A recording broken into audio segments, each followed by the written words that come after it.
cheated way in. Jokic going to throw it up from way. Got it! Oh my! Nikola Jokic. There's no words for this man. His level of dominance in the NBA has been incredible. You may as well call him Zaxby's because he's indescribably good. Coming into today, Jokic has been on an absolute tear over the last 9 games. I mean, just look at that. You can pause the video for added effect. That is ridiculous over the last 9. Last night, he joined Wilt Chamberlain as the only players in NBA history to have 35 points or more, 20 or more rebounds, and 15 or more assists.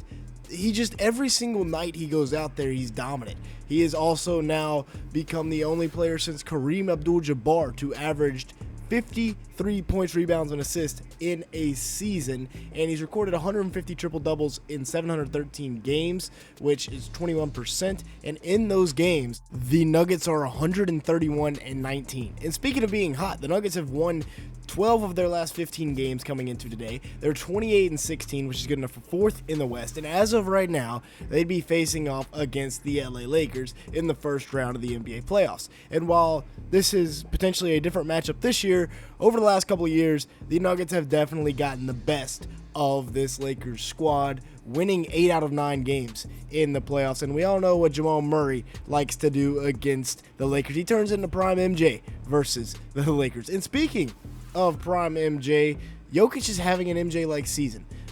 He only needed 3 quarters to record 4 consecutive triple-doubles, which, if you really think about that for a second, is just bonkers. It should be mind-blowing. And compared to MJ's 1998 season, which was one of, if not his best seasons in the league as a Bull, Jokic clears. Not even gonna lie.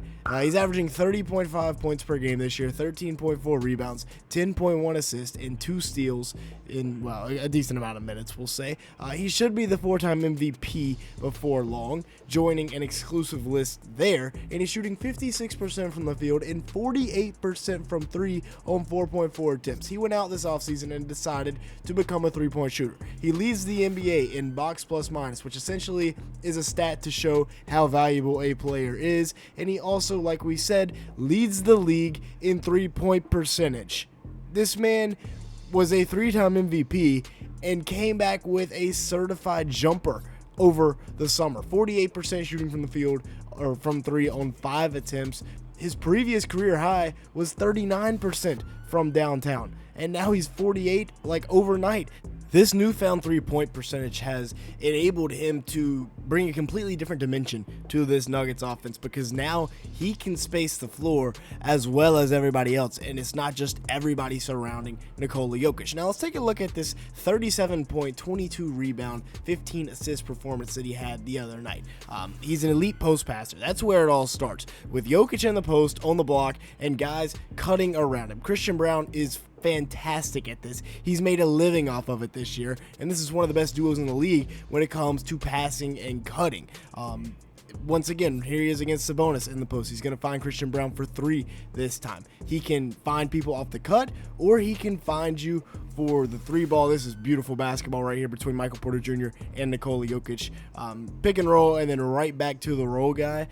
That's beautiful. It caught me by surprise a little bit, even after I watched it the first time. Christian Braun, 14.1 points a game this year, 3.6 rebounds, 2 assists in 33 minutes a game for the 23-year-old. He's shooting 57% from the field and 37% from 3 on 2.5 attempts per game. He's also added 7 points per game to his scoring production from last season, so, you know, most improved player candidate there. And alongside of Jokic, he's one of the best guys in the league, like we said, at cutting without the ball. This Nuggets offense has essentially become one of the best in the league without using the 3 ball, right? Jokic can become the point guard as well. Here he finds Julian Strawther off the dribble handoff for the easy 3 ball. And that's a big-time screen right there on the rookie, Devin Carter. Welcome to the league, Rook. Strawther knocks it down. He's become a very nice addition to this squad, or a really nice piece to have off of the bench. And then once again, getting the ball down low. Everybody thinks Jokic is shooting the 3, and he just finds Strawther down low. Outlet pass right here to Peyton Watson. That is beautiful, leading the break. We'll talk about their transition offense here shortly, because it's the best in the league, and that is a huge reason why they're winning games. And then here he just finds Christian Braun. Just a bullet right there. Same thing he's going to do here for Julian Strawther. And pay attention to the defense, right? Everybody is locked in on Jokic, and that's what makes him such a good passer. He generates elite looks for everybody else on the court. Everybody's locked in on Jokic. DeRozan wanders over a little bit too far, and he makes you pay, whipping a pass right by your ear. He also scores really whenever he wants. Gets the mismatch here with Keon Ellis right to the rim. Now he's going to have Sabonis in the post, go up with the right hand. Pretty easy. I mean, he can score over whoever, whenever, and he's the most unstoppable player in the league right now. Once again, Sabonis in the post, gonna back him down, little fall away, ridiculous. I mean, Jokic with drip, you should have known he was gonna come out here and have 50. Once again, right into Sabonis' chest and just goes up. His touch around the rim is just so beautiful. Likes to do that little rip-through move right there to get to his spot and knock it down. Finding Jamal Murray in transition, who has been playing better as of late, and then he just bullies Trey Lyles for that rebound. And once again, welcome to the torture chamber, Domantas Sabonis. Bag work, drop step with the right hand. Same thing this time, except he's going to pivot through and finish with the left. Russ and the Joker together is beautiful. And you also got to take a look at the Joker's hands right there. He's got some of the best hands for a big man I've seen, because usually big men just can't catch.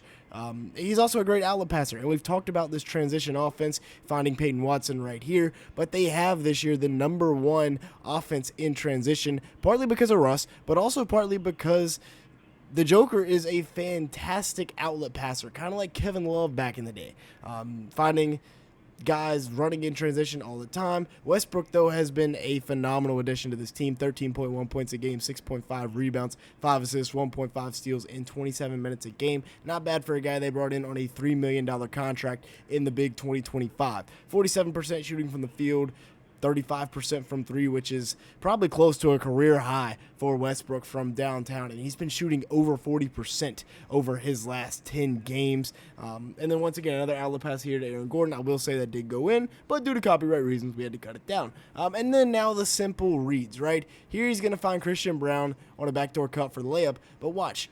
This flare screen set for Jamal Murray means that De'Aaron Fox and Keon Ellis have to both go over the top. The defender is not in help, and Christian Brown gets an easy layup. This time, they're going to set the same thing, except instead of flaring, Westbrook's going to dive to the rim. The defender, Keegan Murray, is going to help in on Westbrook a little bit too much, and then he just finds Michael Porter Jr. for the easy layup. Now, as for Jamal Murray, on the year, he's averaging 19.7 points a game, 6.1 assists, 4.1 rebounds, and 1.5 steals per game in 36 minutes, while shooting a healthy 45% from the field, 37% from three on 7 attempts a game. And over his last few games, he has been playing much, much better. And he's a pretty solid second unit guy, right? Second unit creator. He can still play with Jokic in the first group, but then he goes with the bench guys and goes out and gets buckets with them. Now, yes, they did just get absolutely run by the Minnesota Timberwolves, but I'm not too worried about it. I still think this is a really, really good Denver Nuggets team. Like I said before, that Minnesota Timberwolves game, they'd won 12 of their last 15 games and were one of, if not the hottest team in the league. So with that being said, that's going to be it for today's video. Thank you so much for watching. Make sure to hit the like button, leave me a comment down below, and hit that subscribe button. We're looking for about 300 likes on today's video. And with that being said, thanks so much for watching.